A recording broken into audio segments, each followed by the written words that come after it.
식품 등의 상품을 시중에 유통할 수 있는 기한을 유통기한이라고 합니다. 소비자 안전을 위해 도입한 장치이고 식품위생법에 따라 식품 제조 가공업체는 실험을 통해 상품의 유통기한을 정한 뒤 관청에 신고해 승인을 받습니다.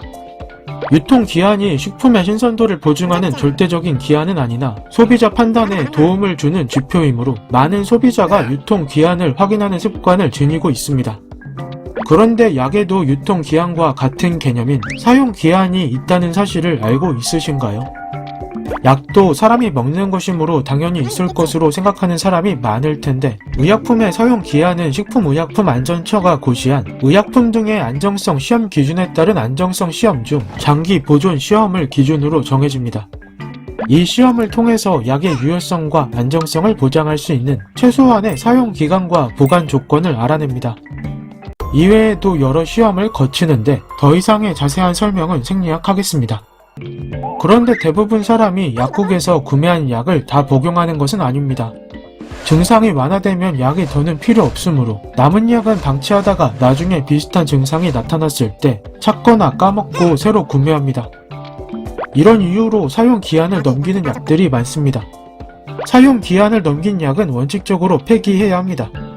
약 성분이 분해되거나 분자 구조가 변해 약효가 떨어져서 병증을 악화시킬 수 있고 부작용을 유발할 수도 있기 때문입니다. 그리고 반드시 알아야 할 내용으로 사용기한은 개봉하기 전인 용기 포장 상태일 때의 기한이고 개봉한 후에는 사용 가능 기간이 달라집니다. 개봉 후 반복적으로 사용하는 일부 의약품에는 용기나 포장에 개봉 후 사용 기간이 기재되어 있음을 확인할 수 있으니 살펴봐야 합니다. 이외에도 의약품을 원래 용기에서 꺼내어 다른 용기에 보관하는 행동은 의약품 오용에 따른 사고나 의약품 품질 저하의 원인이 될 수 있으므로 주의해야 합니다. 그리고 의약품을 폐기할 때는 그냥 쓰레기처럼 버려서는 안 됩니다. 버려진 폐의약품이 하천이나 토양을 통해 잔류하게 되면 환경오염을 유발할 수 있으므로 약국이나 보건소, 보건진료소 등에 비치된 폐의약품 수거함에 버려야 합니다. 그런데 약은 약국에서 구매하는 것 외에도 병원에서 처방받는 조제약도 있습니다. 이 경우 종이 또는 반비닐에 포장되어 받게 되는데 조제약의 경우 처방에 따라 복용하면 남지 않습니다.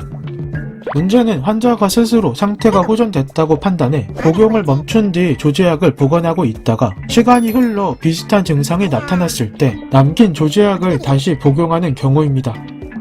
어떤 약인지 설명해주는 약봉지와 함께 보관하지 않았다면 다른 약과 착각할 수 있고 무엇보다 조제약은 의사가 처방해준 대로 처방 기간 내 복용해야 합니다. 만약 피치 못한 이유로 남겼다면 앞서 설명한 방법과 동일한 방법으로 폐기해야 합니다. 안전한 의약품 사용을 위해서 저장 방법을 준수해 보관하고 의약품을 개봉했을 때는 포장지에 개봉 날짜를 써놓는 것이 좋습니다. 그리고 일반 약이나 조제약의 사용 기한을 파악할 수 없을 때는 구매 날짜나 제조번호, 처방 날짜 등을 파악해서 약국에 문의하면 확인할 수 있습니다. 궁금증이 해결되셨나요?